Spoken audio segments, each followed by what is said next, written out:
Salem. He was filming a news conference by Prime Minister Netanyahu and the visiting German Chancellor Merkel. Actually, they just recently met again, this time in Germany. And the Prime Minister was pointing, and it made the kind of shadow on her face that looked a little Hitlerian, shall we say. I don't think she was too amused by this photograph, but we found it interesting and newsworthy, and actually it went viral immediately. I tried to stop it from being published, but I realized at one point that I couldn't, and it was too late. And you have to have a sense of humor. That's the lesson here. I think we've made alliances not only with Egypt and Jordan, but with other moderate Arab states in the region, and all that is good. However, the bad news is that I think we have both external and internal threats that are going to certainly challenge us in the future.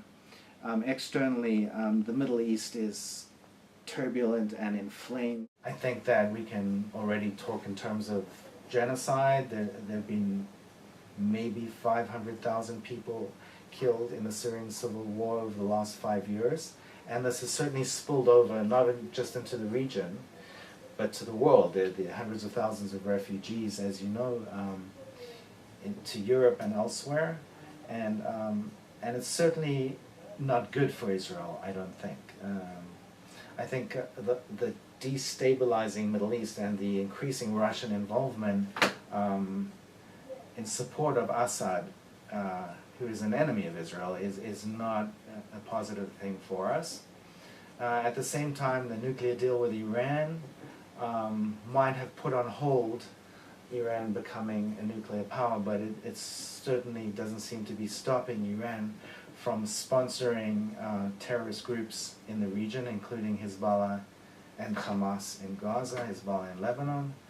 And I think that besides all these external threats, and of course I didn't even mention Islamic State and ISIS, which is planning on establishing a Muslim caliphate in the whole Middle East, and does see Israel as its enemy.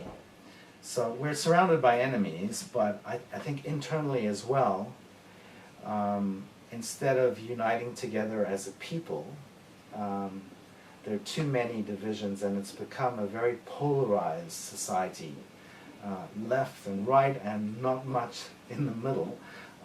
And I think this is not healthy, both for the Israeli democracy and also for us as a people. Instead of the Jewish people being united, and I'm talking now about Israel and the diaspora, we seem to be becoming more and more divided and polarized. And I certainly see that trend as being worrisome, and I think it would be much more healthy for us to see ourselves in this together, in a boat together as one family.